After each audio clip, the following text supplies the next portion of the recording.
Vamos chamar este vídeo de grandes dicas e truques. Você já gastou dinheiro demais em sargentos?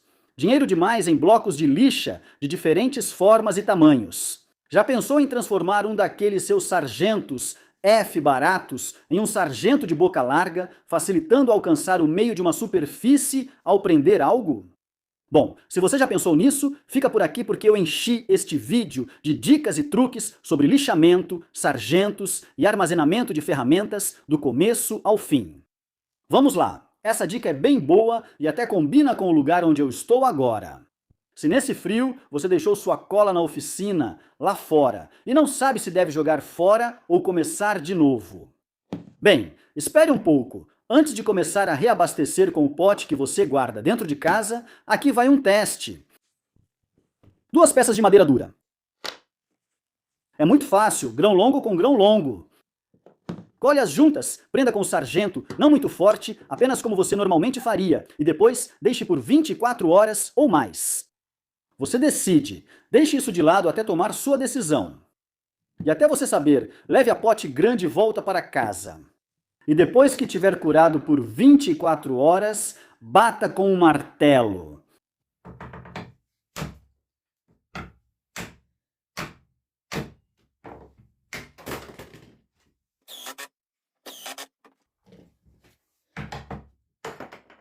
Então, quando você finalmente conseguir separá-los, dê uma olhada na junta e em como ela quebrou. Essa madeira é carvalho, bem dura, e mesmo assim as fibras ficaram. A cola não quebrou, na maioria das partes foram as fibras que se romperam. Então, acontece que minha cola realmente sobreviveu a uma semana de temperaturas bem frias. Mas, na verdade, se você tem um potinho de cola na oficina e um grandão em casa e tem certeza de que o de casa ainda está bom, tire um tempo para limpar o potinho. Você vai se arrepender se seus projetos desmoronarem por causa de uma cola ruim.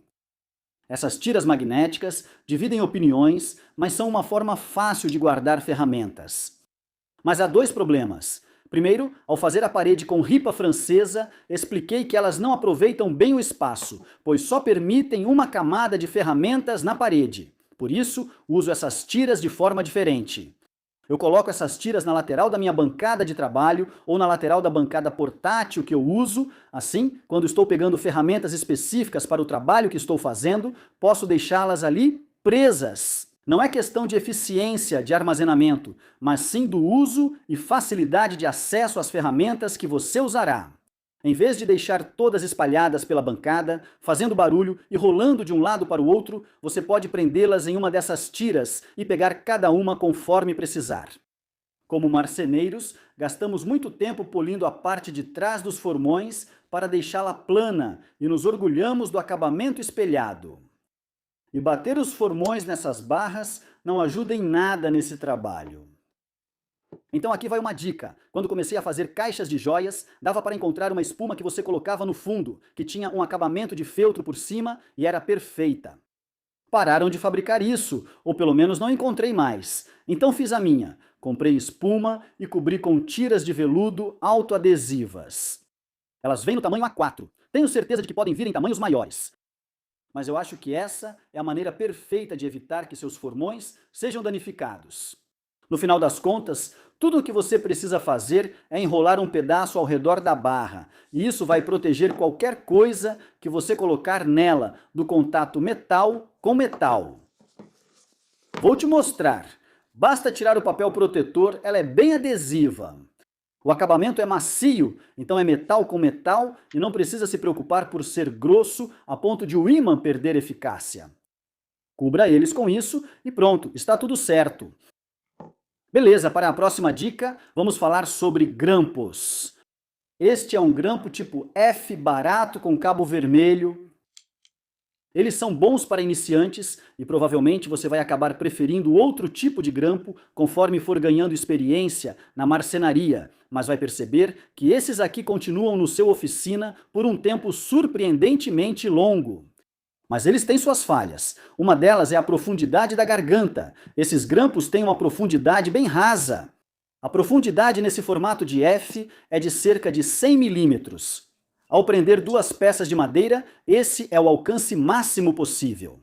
Agora, o que você faz se precisar prender o meio de duas tábuas bem largas juntas? Tudo gira em torno disso. A primeira coisa que você precisa fazer é encontrar o pino que impede o seu grampo tipo F de se desmontar. Ele fica embaixo e lhe impede as garras de saírem. Depois, vá em frente e lime esse pino. Mas antes de fazer isso, tenha certeza de que esses são grampos tipo F que você não se importa de possivelmente quebrar, possivelmente. Depois de limar, você terá as duas partes separadas. Então faça essas garras para você. Com duas dessas, uma acima e outra abaixo, você aumenta a profundidade do grampo para cerca de 250 milímetros. São muito fáceis de fazer com sobras de madeira. Então vamos fazer outra. O interessante é que você só precisa de compensado de 5 milímetros ou 1/4 de polegada e outro de meia polegada ou 12 ou 13 milímetros, conforme disponível. Porque o compensado de 5 milímetros tem largura similar à barra, permitindo espaço para seu movimento vertical.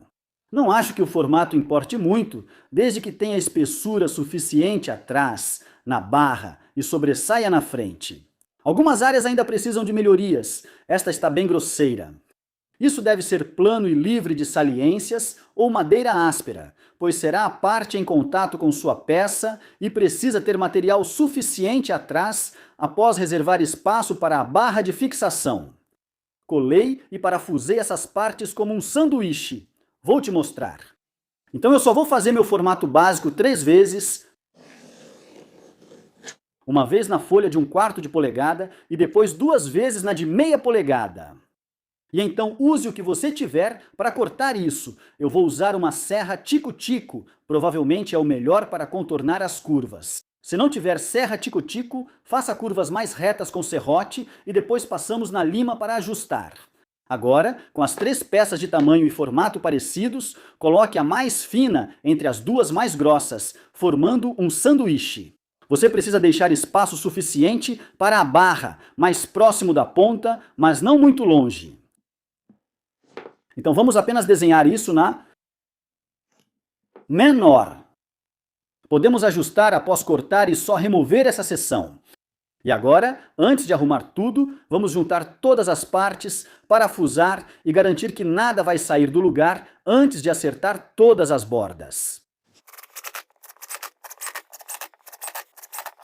Vamos ser honestos, isso é só um protótipo. Se você quiser fazer isso com uma colagem mais firme entre todas as peças de madeira, use cola para madeira, prenda com sargentos por um bom tempo e depois coloque parafusos nos pontos mais frágeis. E então, bem, eles estão quase prontos. Se eu tivesse uma lixadeira de cinta ou tambor, faria isso ficar mais bonito, mas acho que você não quer me ver fazendo isso. Por anos, você me viu prender minha furadeira na bancada, colocar isso nela e girar, e então eu posso segurar essas peças contra ela e nivelar. Posso fazer isso fora porque faz muita bagunça. E então, vamos montar isso. Agora isso já está praticamente pronto para usar. Se quiser, você pode colocar um pouco de couro ou cortiça nas partes que vão realmente encostar na madeira. Mas primeiro, vamos testar, ver se realmente funciona. Então você só precisa deslizar os dois, certificando-se de que os mordentes se encontrem. Quase. E então, deslize a parte de baixo. Agora isso ainda vai travar como num sargento comum. Então, um dos usos para os quais eu precisaria disso é, por exemplo, quando estou folheando. O que costumo fazer é colocar a peça que estou folheando entre duas tábuas com folheado em cada lado dela. Prendo as bordas e depois pressiono o meio. Então, é aí que isso, com seu alcance maior, se destaca. E isso é muito firme. Agora você sempre conseguirá mover as tábuas empurrando assim, mas essa não é exatamente a ideia. Isso não mantém duas tábuas unidas sozinho, pois haverá sargentos ao redor. Serve apenas para pressionar o centro. E sem custo nenhum e cerca de 15 minutos de trabalho, ele faz exatamente isso. Então há alguns pontos menores. Precisamos garantir que o ângulo pelo qual a barra passa quando estamos marcando seja o mesmo. Há uma forma simples de resolver isso. Então talvez monte, parafuse tudo junto, alinhe tudo e depois desmonte e use como molde para todas as outras peças, sei lá, para as próximas 3 que você vai fazer, se for fazer 2 conjuntos. Isso garante que tudo fique alinhado, pois as peças ficarão paralelas na barra. Já que estamos falando de sargentos, esses são os sargentos mais baratos que eu tenho na minha oficina e eu os tenho desde o comecinho mesmo. Eles são apenas sargentos tipo F, com cabo vermelho, bem baratos da Amazon. Eles realmente têm o hábito de escorregar para baixo conforme você vai apertando. Porque o jeito que eles funcionam é que quando você deixa eles em ângulo, essa parte de trás aqui morde a barra. E tem vários entalhes pequenos ao longo da barra. Então a pressão daqui e o encaixe aqui fazem com que ele não se abra sozinho. Isso é ótimo se ele realmente morder a barra. Quero mostrar para você as soluções rápidas. Se o seu começar a deslizar, há algumas coisas que você pode fazer. Primeiro, pegue um arco de serra e faça seus próprios pequenos sulcos, porque não tem profundidade suficiente para prender direito. Ou uma lima, usando o canto da lima, faça alguns sulcos você mesmo. Outra crítica que tenho sobre elas é que o cabo é muito liso. O método do Rob Cosman, com fita para taco de hóquei no gelo, funciona muito bem.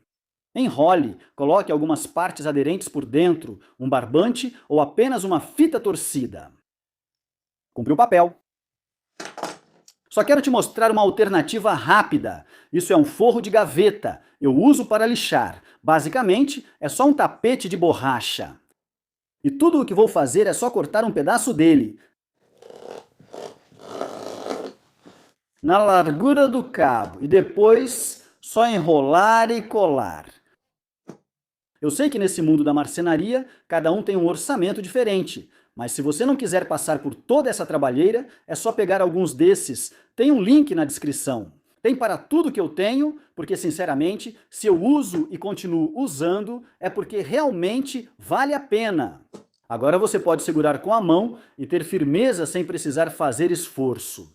Porque todos nós temos orçamentos, habilidades e experiências diferentes. Às vezes pegar as ferramentas que você já tem e tirar o máximo proveito delas é o melhor caminho. Essa é a próxima dica que vamos abordar. E lixar é simples. O que você realmente precisa é de algo para segurar a sua lixa. Eu uso esses há anos. A única mudança que sugiro para qualquer um é ter o suficiente deles para que você possa anotar o nível de granulação em cada um. Nunca troque. Nunca tire a lixa até a hora de trocá-la. Também tenho esses raspadeiras que são fenomenais. Eles mantêm a lixa firme e rígida. Então, quando você está lixando uma superfície plana ou em um canto, eles também são bons. Esses são os 2 tipos de lixa que eu uso. Mas há outra forma de lixa que eu mantenho na oficina, que é apenas um rolo de lixa solta. Você pode querer comprá-la em folhas, porém, independente de como você conseguir, uma coisa que você vai notar. Se você rasga um pedaço dela, não obtém uma superfície plana, pois ela se move. Ao enrolar ou dobrar, surgem cantos com pressões distintas. E além disso, onde você coloca os dedos é onde a pressão passa, e você não consegue um acabamento de boa qualidade. Há algumas ações possíveis. Primeiro, pegue alguns pedaços. Não importa o formato ou o tamanho, faça vários desses porque eles vão ser suas limas de lixa, se preferir. E se você quiser ser mais sofisticado, esses servem sim. Mas use o laser para cortar isso. Sei que a maioria não tem um, mas gosto de usá-lo nesses pequenos trabalhos, pois dá para personalizar. Eu sei. Gravei o número do nível de granulação nele, mas você também pode escrever com caneta permanente. Então, para fazer isso, tudo o que você precisa é de cola spray e uma lixa. E por fim, eu não recomendaria colocar lixa ao redor de toda a borda. Eu colaria em cada lado e cortaria na borda. Eu sei muito bem que não estou revolucionando nada aqui, mas você pode e deve colocar a lixa dos 2 lados. Beleza? Por favor, não confunda isso com um anúncio do cortador a laser, pois não é sobre isso. Você pode fazer isso do jeito que quiser, mas o que eu vou dizer é que você vai conseguir um acabamento melhor se a sua lixa estiver presa a algo plano quando você estiver lixando algo plano. A próxima coisa que você pode querer fazer com o seu rolo de lixa mais barato é usá-lo para lixar algo que seja curvado. Tenho aqui um grande pedaço de cavilha de carvalho. Imagine que ele está todo pintado e você quer tirar a tinta. O instinto natural é arrancar um pedaço bem grande e esfregar assim, com isso preso em uma morsa. Isso aqui não é tão resistente. Vai se desfazer, vai desfiar nas bordas, a menos que... E aqui está o truque: fita americana.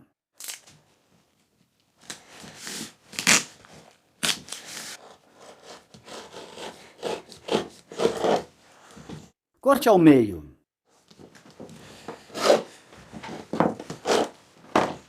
E agora, o que você tem é uma tira muito mais resistente, que não vai amassar tão facilmente, não vai desfiar nas bordas tão facilmente e vai durar muito mais tempo. E além disso, se você usa muita lixa só para segurar solta, se ainda não fez bastões de lixa, isso também vai tornar o uso mais confortável. Você vai ter mais firmeza ao segurar. E no geral, isso facilita muito a sua vida. Se você está acostumado a simplesmente rasgar um pedacinho de lixa para entrar em um vão e lixar alguma coisa, você já deve saber que esse é um jeito bem difícil de segurar a lixa. E aposto que o que você tenta fazer depois é dobrar a lixa para que tenha abrasivo dos dois lados, mas também uma dobra de abrasivo com abrasivo. Assim, quando você esfrega, ela não se desfaz e você não perde o controle dela. E tudo bem. O que eu sugeriria aqui é cortar um pedaço. Não importa o tamanho. Pegue alguns pedaços de fita dupla face, dobre sobre si mesma, para que fique bem lisa e plana, e então tente isso. Segure ao redor e ela não vai desenrolar quando você mexer, e você consegue usar mais da lixa porque pode aproveitar cada centímetro dela. O mesmo vale para esses discos. Elas deslizam juntas e ao dobrar de novo, você não usa toda a peça. Apenas um pequeno pedaço de fita dupla face não vai desgrudar na parte felpuda. Não é fácil, eu não estou reinventando a roda aqui, só estou passando algumas dicas que li, vi outras pessoas fazendo e fui aprendendo ao longo do tempo. E por último, já que estamos nesse assunto, se você não tem sobras ou uma máquina laser e quer outra maneira de fazer isso, ou algo um pouco mais preciso, algo um pouco mais delicado, esses abaixadores de língua, palitos de picolé, palitos de artesanato, como você preferir chamar. Vou fazer uma versão mais delicada dos palitos de lixa, usando lixa de grão fino, ideal para cantos internos de caixas ou remover excesso de cola inacessível. Basta colar a lixa neles como antes. Eu também tive uma ideia enquanto cortava esses pedaços, porque sim, você pode cortá-los retos, você pode cortar em diagonal, porque talvez precise alcançar um canto. Você pode cortá-los em ponta. Quero dizer, na verdade, o que estamos fazendo aqui são lixas de unha caseiras, certo? Tenha cuidado ao cortá-los.